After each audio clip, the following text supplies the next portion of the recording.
Nah,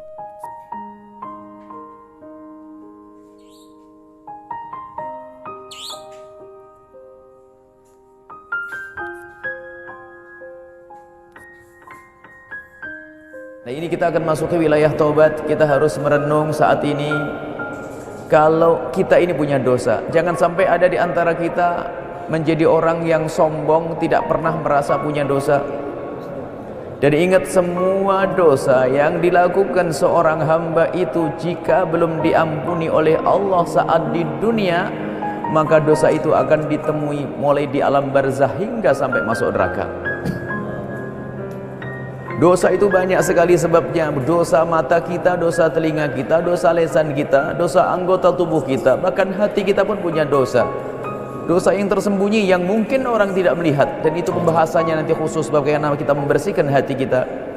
Yang jelas dosa itu membebani langkah kita menuju kepada Allah. Kalau kita ingin menuju kepada Zat yang Maha Suci, maka kita pun harus mensucikan diri kita. Dan untuk mensucikan diri kita adalah namanya taubat.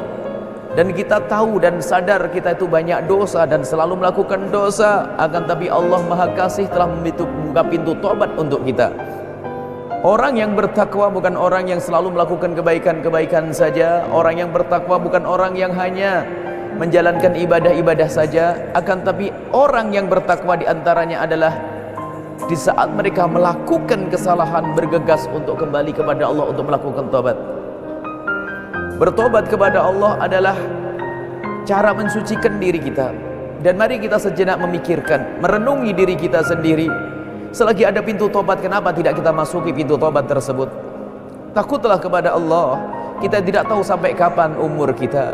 Dan jangan menunda tobat di esok hari, karena esok hari belum tentu untuk kita. Kita tidak tahu sampai kapan hidup kita. Memang kita selalu minta dan berharap kepada Allah agar Allah memanjangkan umur kita. Akan tapi kalau sudah ajal tiba, tidak ada satupun yang bisa menunda. Maka dari itu ayo kita merenung saat ini. Kalau dosa belum diampuni oleh Allah, maka hukumannya adalah amat besar di hadapan Allah, mengerikan, pedih. Paling ringannya siksa di akhirat, tidak ada apa-apanya dibanding paling ringannya siksa di akhirat. Kalau ada paling tersiksanya orang di dunia dibanding dengan siksa di akhirat, maka itu tidak ada apa-apanya. Mengerikan siksa di akhirat. Jangan meremehkan neraka. Kalau ada orang meremehkan neraka, suruh berpikir, seandainya punggungnya di dunia ini disetrika 2 menit saja, 1 menit saja, 1 menit, apakah mampu kita disetrika 1 menit? Sementara panasnya api neraka itu tidak bisa dibanding dengan panasnya api dunia. Percikan api neraka itu kalau diletakkan di dunia akan hangus semuanya dunia ini, dan itu akan diceburkan orang-orang yang bermaksiat ke neraka tersebut. Maka saat inilah waktunya kita harus bertobat. Dan bertobat ada 2, bertobat dari Allah, dosa kepada Allah, dan bertobat dari dosa kepada manusia. Ketahuilah bahwa yang jelas, at-taibu minadz-dzambi kaman la dzambalah. Orang yang bertobat dari dosa seperti orang yang tidak pernah punya dosa.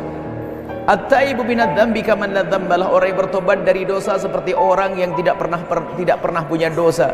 Ini kan kemurahan dari Allah. Semua dari kita punya dosa, semua dari kita punya kesalahan, dan Allah Maha Kasih membuka pintu taubat. Kenapa kok tidak kita masuki? Apakah kita bakal bertahan kuat untuk masuk neraka Allah Subhanahu wa taala? Mari saat ini kita berusaha. Dan orang untuk bisa tobat syaratnya harus ada penyesalan di dalam dirinya. Harus ada penyesalan. Bukan hanya sekedar mengucapkan istighfar di lidahnya, akan tetapi hatinya tidak pernah menyesal. Dikatakan oleh Rabi'ah Adawiyah, kita itu punya istighfar itu ternyata perlu diistighfari. Ada orang beristighfar tapi tidak pernah sadar kalau dia berdosa. Maka saat ini yang perlu kita hadirkan adalah kesadaran kalau kita melakukan dosa. Dan ketahuilah, sebesar apapun dosa yang kita lakukan, pengampunan Allah lebih besar dari itu semuanya. Sebanyak apapun dosa yang kita lakukan, kalau kita hadapkan kepada Allah lalu kita minta ampun kepada Allah,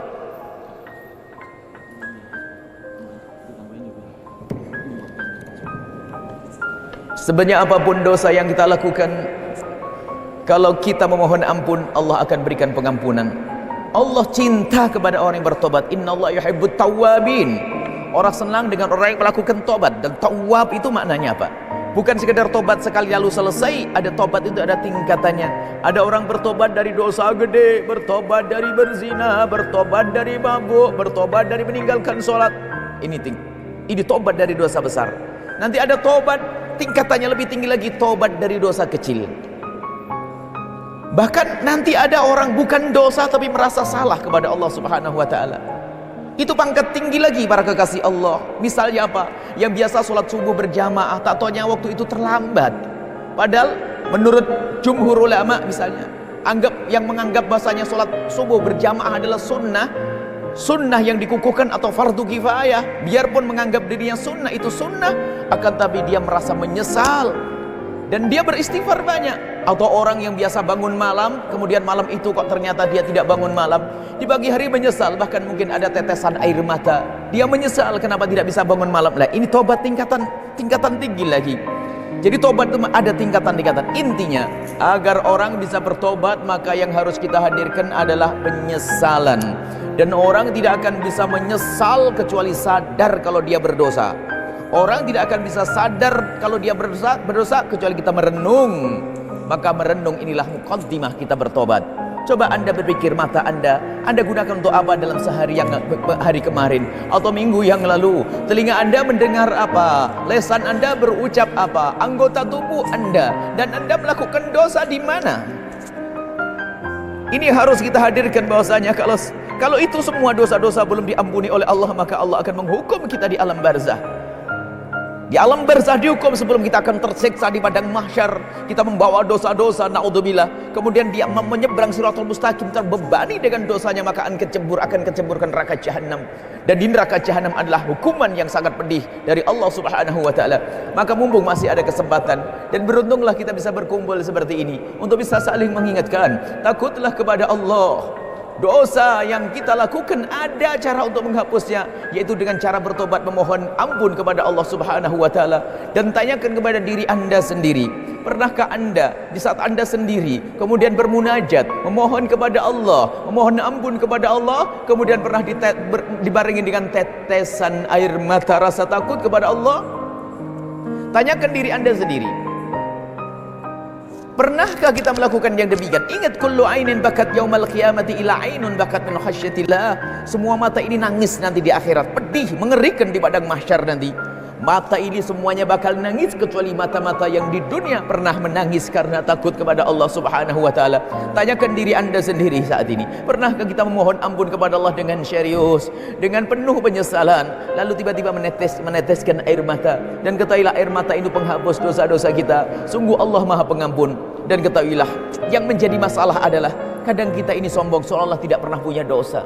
Dan ketahuilah, dosa yang paling dosa adalah dosanya orang yang tidak pernah merasa berdosa. Orang tidak merasa berdosa, ini problem besar. Jadi seolah-olah tidak punya salah di hadapan Allah, sehingga istighfarnya pun bukan mengingat dosa-dosanya. Akan tapi hendaknya kita mulai dengan merenung, kita lihat mata kita sering melihat yang haram. Kalau seandainya dengan ini kasih sayang Allah kita sudah melakukan yang haram, masih dijaga mata ini. Dengan dosa yang kita lakukan itu, cukup kalau Allah mencabut nikmat mata kita. Kalau Allah mencabut nikmat mata kita, akan tapi ternyata Allah Maha Kasih. Biarpun kita melakukan dosa, ternyata mata kita masih dijaga oleh Allah, telinga kita masih dijaga oleh Allah, anggota tubuh kita masih dijaga oleh Allah.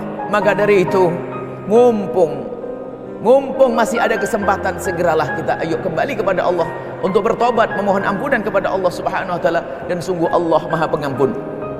Dosa ada dua, dosa kepada manusia dan dosa kepada Allah. Dosa kepada Allah lebih mudah cara bertobatnya dibanding dosa kepada manusia. Dan dosa kepada manusia ini silsilah panjang. Dosa kepada Allah, kalau orang melakukan dosa kepada Allah seperti naudzubillah melakukan zina, mabuk-mabukan, berjudi, ini dosa kepada Allah. Meninggalkan sholat. Maka yang harus kita hadirkan kalau kita ingin mengajari orang bertobat, kalau kita ingin belajar bertobat, jika itu urusan kepada Allah, dosa kepada Allah, syarat pertama adalah dia harus punya penyesalan. Menyesal kalau itu adalah dosa, hukumannya besar di hadapan Allah. Urusan meninggalkan sholat misalnya, meninggalkan sholat, satu sholat yang ditinggalkan cukup untuk masuk neraka jahanam. Satu sholat yang ditinggalkan. Kemudian lihat puasa dan yang lainnya, berzina, naudzubillah, kehinaan di dunia dan kehinaan di akhirat, itu dosa kepada Allah Subhanahu wa taala. Dan takutlah kepada Allah. Akan tapi tidak ada yang boleh putus asa. Sebesar apapun dosa yang dilakukan seorang hamba, Allah mudah untuk mengampuninya, asalkan kita mau menghadap kepada Allah dan meminta ampun kepada Allah dan berjanji untuk tidak mengulangi. Dan dosa kepada manusia, kepada Allah, setelah menyesal, meninggalkan pekerjaan tersebut, kemudian berjanji tidak akan mengulangi. Kemudian yang terpenting ini dulu agar kita mudah adalah jangan dibicarakan dengan siapapun dari bangsa manusia. Ini adalah pendidikan. Ini juga termasuk untuk menjaga umat masyarakat agar tidak hidup dengan menggunjing, merendahkan orang lain. Maka siapapun yang melakukan dosa kepada Allah, hendaknya ditutup dosa tersebut. Kalau ada orang melakukan dosa kepada Allah, jangan diceritakan kepada siapapun dari bangsa manusia. Maka dengan begitu mudah baginya untuk tobat dan mudah untuk diampuni oleh Allah. Contoh yang saat ini adalah naudzubillah, orang biasa dengan gosip, orang biasa dengan berita-berita palsu, orang biasa dengan fitnah. Contoh, kalau ada orang melakukan zina, semoga Allah menjaga kita, Allah menjauhkan kita dari zina. Semoga Allah menjauhkan anak-anak kita dari zina. Kalau ada orang terpeleset dalam zina, kalau ingin bertobat, syarat pertama yang harus dilakukan adalah, di samping syarat 3 tadi, syarat paling utama sebelum itu semuanya apa? Jangan ceritakan kepada siapapun dari bangsa manusia. Kul ummati mu'afa, semua umatku ini aman-aman saja. Illal mujahiruna, kecuali mereka yang terang-terangan.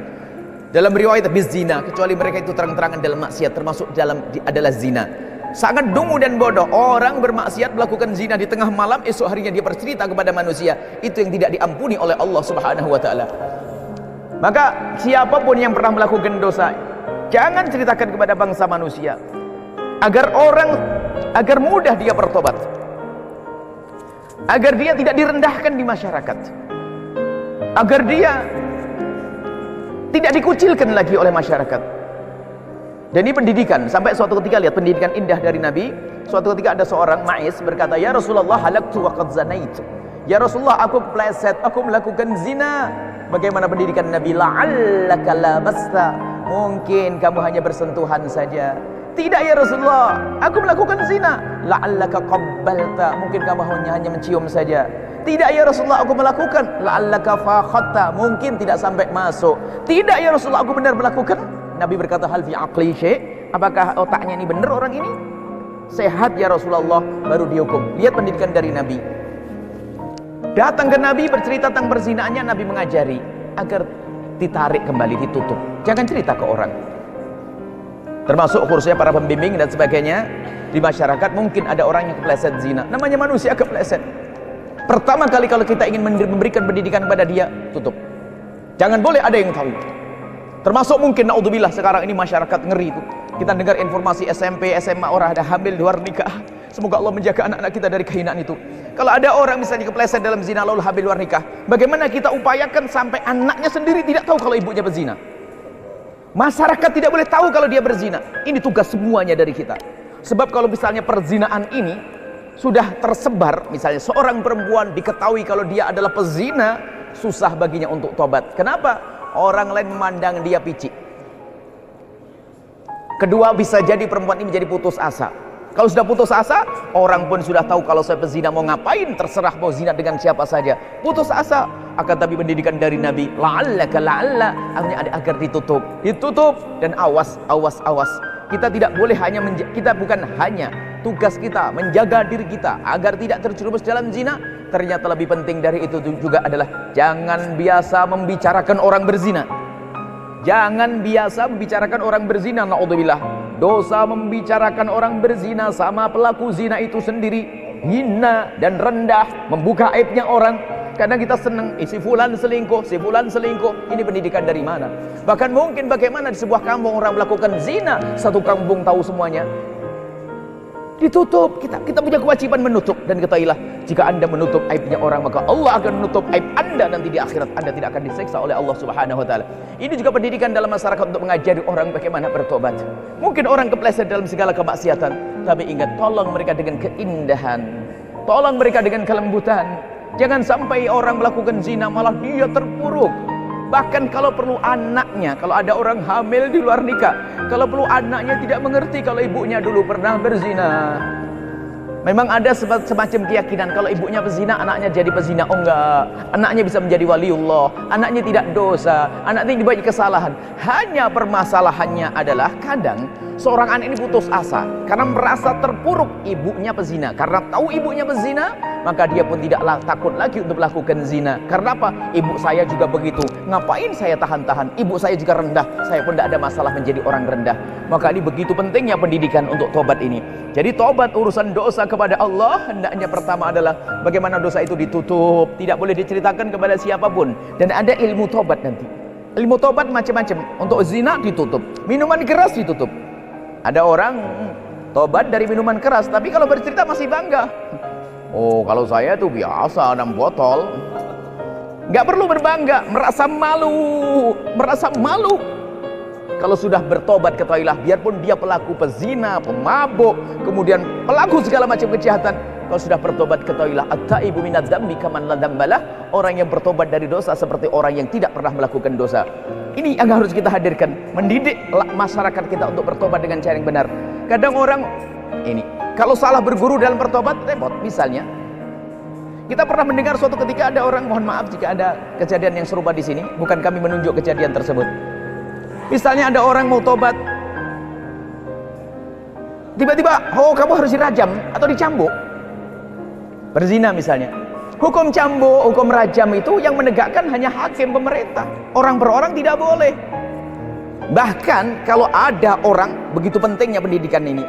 Ada orang kok melakukan zina, kemudian ikrar, ngaku kepada hakim, disunnahkan untuk ditarik kembali. Karena takut setelah itu akan tercemar nama baiknya. Jadi disunnahkan ikrar. Misalnya Pak Hakim, saya telah berzina. Makanya Nabi mengatakan la'allaka, barangkali. Tidak langsung diterima begitu.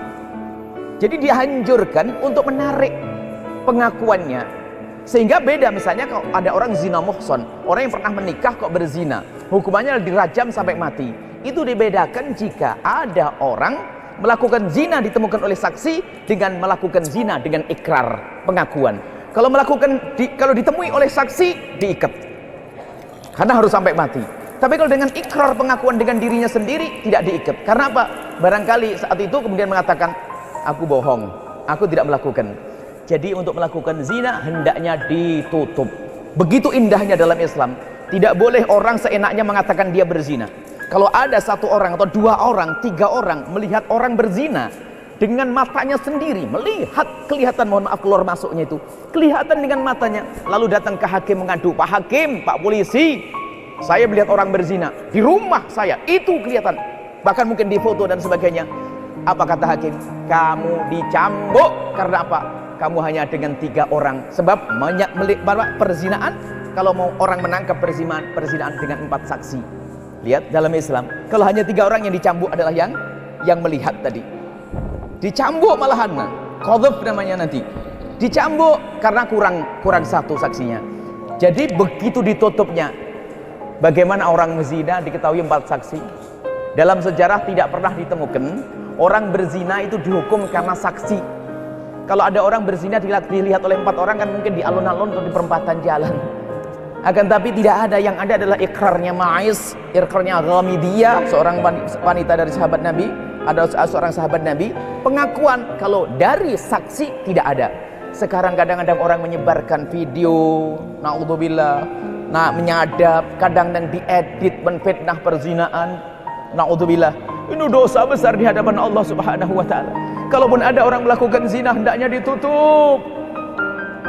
Kalau ada orang yang kepleset dalam zina, hendaknya ditutup. Dirinya harus merasa malu, takut kepada Allah. Jangan ceritakan kepada siapapun dari bangsa manusia. Mungkin seorang perempuan pernah melakukan zina dan zina. Kalau sudah tobat bersih, dia balik perawan lagi di hadapan Allah. Mungkin di hadapan manusia tidak lagi. Tidak usah cerita. Bahkan mungkin ada seorang perempuan bertobat lalu mau menikah. Tidak usah cerita tentang masa lalunya. Biarkan suamimu menganggap engkau adalah wanita soleha yang bersih. Biasanya takut nanti ada orang ngasih tahu. Tidak ada. Kalau sudah Anda menutup, Allah juga akan menutup. Gak usah takut kalau ada orang bercerita. Misalnya apa? Mungkin orang yang menzinai saya bakal membuka di depan suami saya. Tidak, jangan khawatir.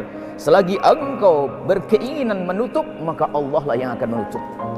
Ini adalah pendidikan urusan tobat kepada Allah Subhanahu wa taala. Takutlah kepada Allah. Masyarakat kita rusak, kadang-kadang salah cara bertobat. Ada orang, misalnya mohon maaf, ada mungkin orang takut bertobat. Misalnya ada orang, anak muda preman. Hai preman yang dengar suara ini, kalau mau tobat, ayo tobat, cepat. Punya tato. Apakah tatonya harus hilangkan? Tidak usah dihilangkan, biarkan tato itu. Tidak harus hilangkan tato itu, biarkan. Wow, tapi malu, kenapa malu? Saya mau jadi ustadz nih. Premannya mau jadi ustadz. Saya takut lagi begini, tato saya kelihatan. Oh, itu bagus, biar jadi contoh. Preman saja bisa jadi ustadz, masa mondok bertahun-tahun gak bisa jadi ustadz? Biar pelan. Jadi nggak harus ya, nggak usah setrika. Gimana preman di setrika? Ini bagaimana?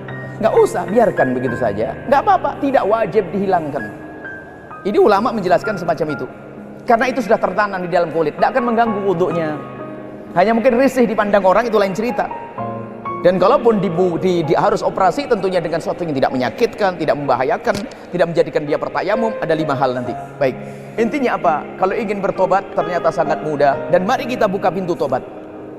Bukakan untuk orang, ajari orang untuk bertobat kepada Allah Subhanahu wa taala.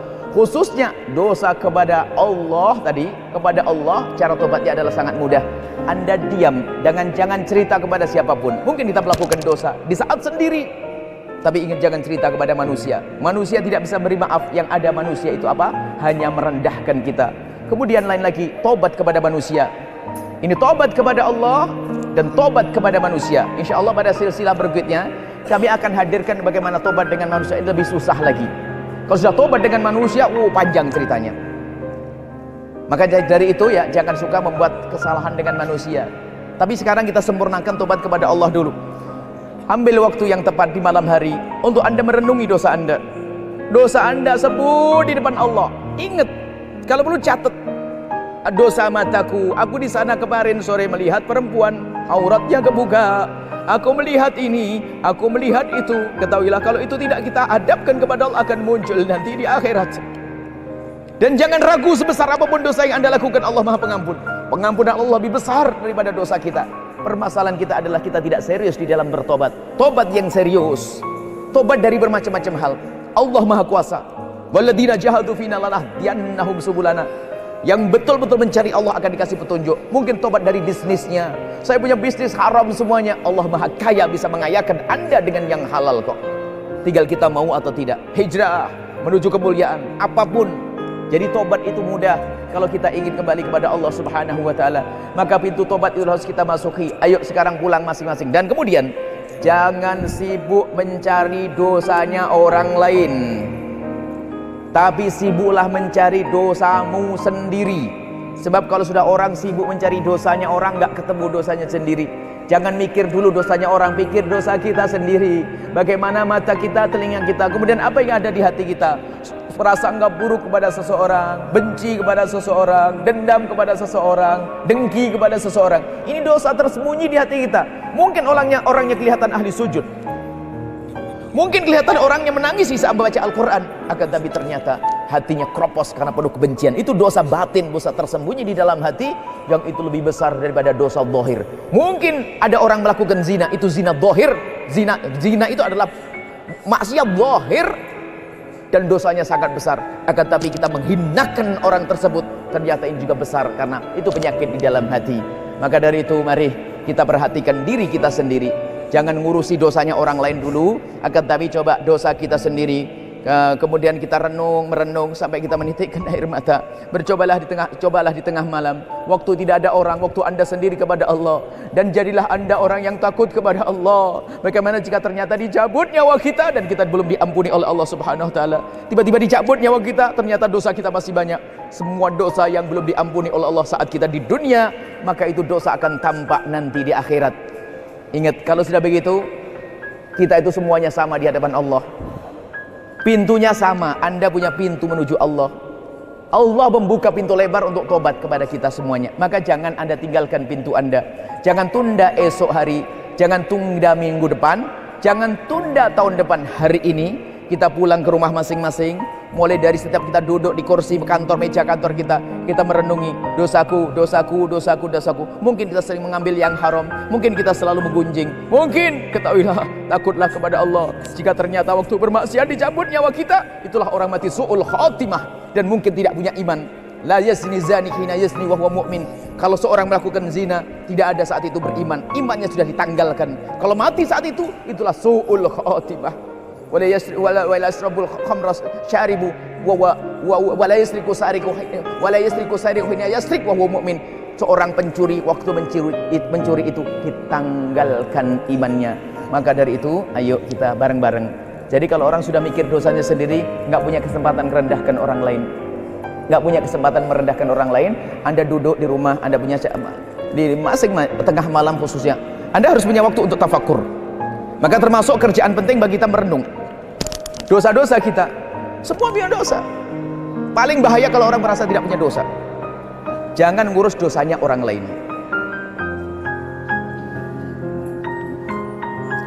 Jangan ngurus dosanya orang lain.